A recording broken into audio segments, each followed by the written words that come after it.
Ustadz, saya 1 bulan yang lalu mengalami pertengkaran dalam rumah tangga. Sebulan yang lalu.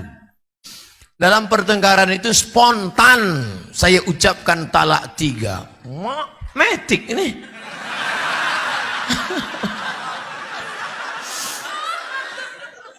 Orang biasa pakai gigi 1 dulu. Gigi 1, gigi 2. Dia tidak langsung. 3 langsung. Apakah kami bisa rujuk lagi apa tidak?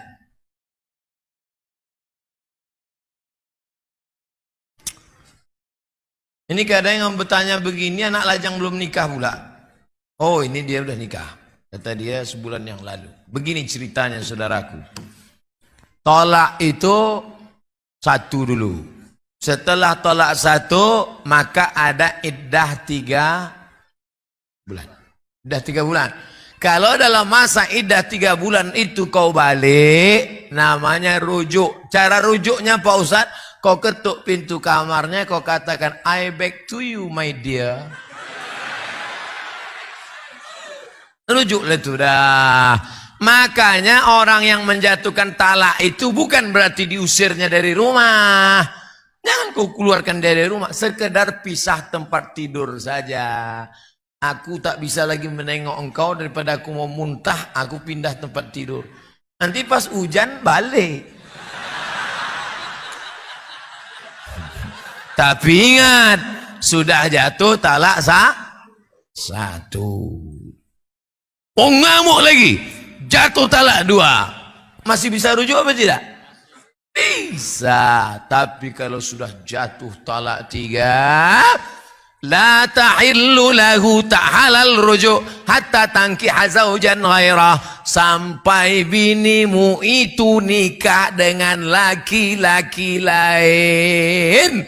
Itulah zaman Melayu-Melayu dulu disebut dengan nikah Cino Buto. Pernah dengar istilah itu? Itulah orang zaman sekarang ini. Dulu orang kalau sudah dijatuhkannya talak 3, dia tak bisa balik lagi. Maka dicarinya lah dulu Cino-Cino Tuo Buto. Dicarinya. Kau sini sebentar. Mau kau nikah bini aku. Tapi yang kau tengok, yang kau pegang-pegang. Oe kata. Itu nikah itu tak boleh. La'anallahul muhallil wal muhallalah. Allah melaknat laki-laki yang mencarikan laki-laki untuk menikahi jandanya supaya dia halal untuk menikah lagi. Tak boleh. Nah, ini sekarang pulang nanti kau walimu bertanya ke lakimu itu, dulu waktu dia jatuhkan tolak metik langsung 3 ini, apakah dia dalam keadaan sadar atau marah? Kalau dia dalam keadaan marah, emosi sampai menggeletar sampai hilang kesadaran, talak 100. Maka kalau sedang marah namanya talakul ghadib, talakul ghadab, tolak tak jatuh. Tanya, kau marah apa tidak? Iya Pak Ustadz, saya marah waktu itu. Saya marah. Maka tak jatuh, akan datang jangan lagi marah-marah. Memang marah menyelesaikan masalah. Kalau marah menyelesaikan masalah, kumpul kita se-Indonesia Hari Marah Nasional. Saya sudah 3 tahun pacaran. Tadi katanya udah nikah. Ini pacar, berarti 2 orang 1 kertas. Saya sudah 3 tahun pacaran Pak Ustadz. Insya Allah tahun depan saya nikahi dia. Apakah saya putusin saja hubungan ini Pak Ustadz? Jangan. Kau putusi dia, tahu-tahu datang Valentino Rossi disalibnya. Menangis. 3 tahun sudah pacaran, jalan sana jalan sini, maksiat sana dosa sini, maka mulai besok pagi kau datangi bapaknya, kau bilang, Pak, ku pinang anak bapak, insya Allah bulan depan aku akan nikah. Mudah-mudahan dimudahkan Allah jodoh, amin. Nanti kalau saya tunda dia dipinang orang lain gimana Pak Ustadz? Bunga bukan setangkai, kumbang bukan seekor. Patah tumbuh hilang berganti, hilang 1 tumbuh 1000. Saya aja yang kurus, kering, hitam, jelek, tak ganteng ini, duduk saya di kantin kampus, bolak-balik anak gadis itu lewat-lewat.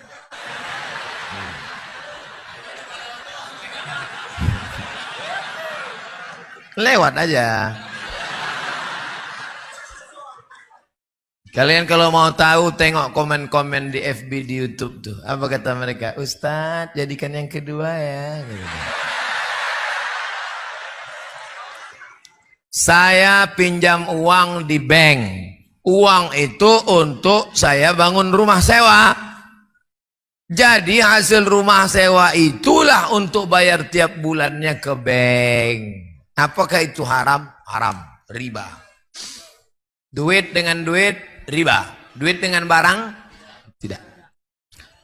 Pak Kapolsek, itu ku tengok mantap motor bapak. Aku mau beli pak. Berapa bapak jual? Itu motor gede, mahal tuh Pak Ustadz. Berapa? 100 juta. Aku beli, aku cicil. Boleh tak saya cicil itu setahun? Boleh, karena akadnya uang dengan barang. Pak Haji, itu rumah Pak Haji yang di Batam mantap di tepi laut. Jangan beli Pak Ustadz, kena tsunami. Tak apa-apa, sementara tsunami aja aku pakai. Berapa harganya? Saya jual sama Ustadz 300 juta. Ku cicil setahun Pak? Boleh. Boleh apa tak boleh saya cicil kredit? Karena akadnya uang dengan Tapi kalau uang dengan uang, pinjam 100 juta, bayar 120, pinjam 10 juta, bayar 12, riba. Hasilnya juga riba. Udah sempat terbeli, udah jadi Pak Ustadz. Astagfirullah. Rabbal, udah jadi barang tuh apa lagi? Apa hukumnya kalau suami tak mau sholat? Banyak betul lah kita sembahyang nih.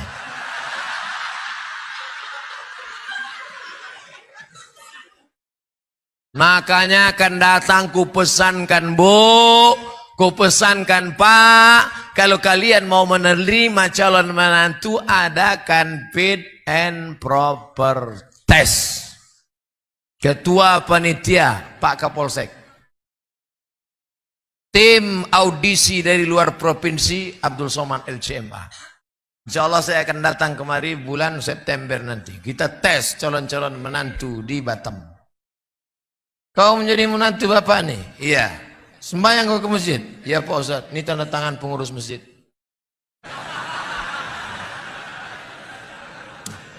Ustadz Somad, ya, anak saya ini dokter Pak Ustadz. Oh mantap, laki-laki apa perempuan? Perempuan. Saya sangka dia mau nawarkan anaknya ke saya. Saya bilang, bu, saya udah nikah, udah punya anak. Bukan untuk Ustadz. Jadi, gimana caranya saya tahu calon menantu saya ini sholat? Gimana caranya? Oh mudah aja bu. Gimana? Ajak dia jumpa hari Jumat jam 12.15. Assalamualaikum bang, ya bisa kita makan siang nanti hari Jumat jam 12.15. Mohon maaf Adinda, aku tak bisa melalaikan panggilan Allah. Aku mau sholat Jumat. Terima. Tapi soal ini tak bisa lagi dipakai. Udah bocor. Ini sekedar sampel saja. Kalau mau nanti saya banyak soal-soal lain, nanti kita nanti kita kasih. Tenang. Nah, kau cari dunia, kau nikahkan anak gadismu kepada dia. Kenapa? Karena rumahnya mewah, karena mobilnya cantik, karena dia pegawai. Dunia kau kejar, akhirat melayang. Ustadz Somad, dulu ayah saya menikahkan saya sama dia karena menengok dia kaya, ganteng, hebat.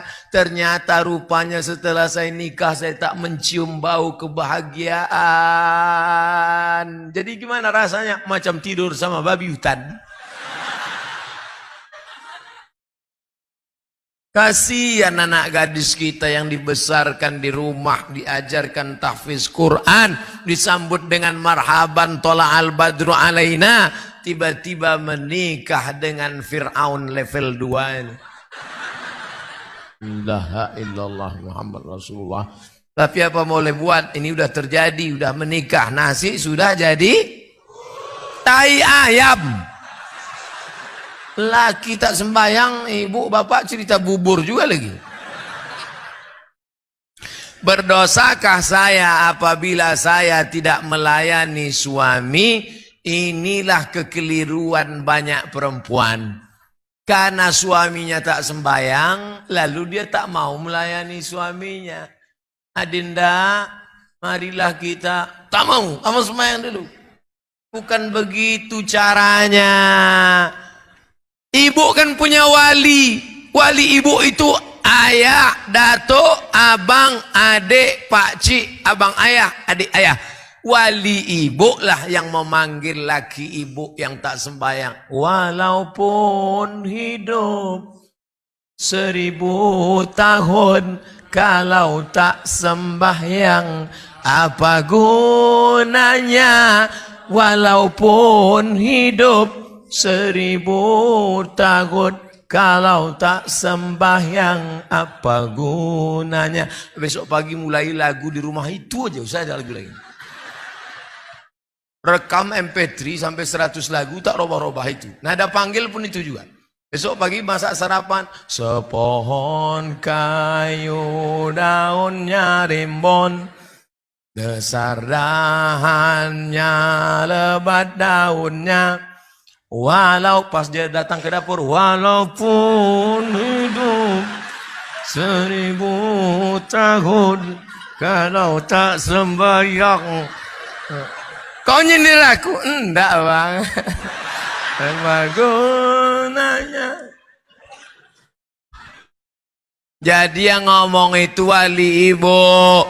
Jangan karena negara tidak menunaikan kewajiban, lalu kita mencuri listrik. Ini tak benar. Ini logika berpikir seperti ini tak benar. Ustaz kok tahu? Saya sosialisasi fatwa MUI haram curi listrik. Waktu pas saya sosialisasikan haram curi listrik, haram curi listrik. Datang satu orang bertanya, Ustaz, negara yang curang, maka kita pun boleh mencuri. Itu logika tidak benar. Karena listrik itu bukan punya negara. Listrik itu punya umat yang dikelola oleh negara. Orang yang mencuri listrik, maka dia sedang mencuri harta milik siapa? Milik umat. Minta ampunnya pada umat. Begitu juga dengan ini. Suami yang tidak sholat, bukan serta-merta lalu ibu tidak menunaikan kewajiban. Itu bukan solusi. Solusi jalan tengahnya adalah wali ibu menasehati dia. Itulah pentingnya sebelum nasihat ada nasihat pernikahan. Sehari sebelum nikah, undang ustadz dari pagi sampai siang sampai sore nasihat ke calon menantu. Jangan di situ akad nikah, di situ nasihat pernikahan. Berikut ini mari kita dengarkan nasihat pernikahan yang akan disampaikan oleh Ustaz Abdul Somad. Ustaz ceramah, mereka bukan dengar ceramah, asik selfie.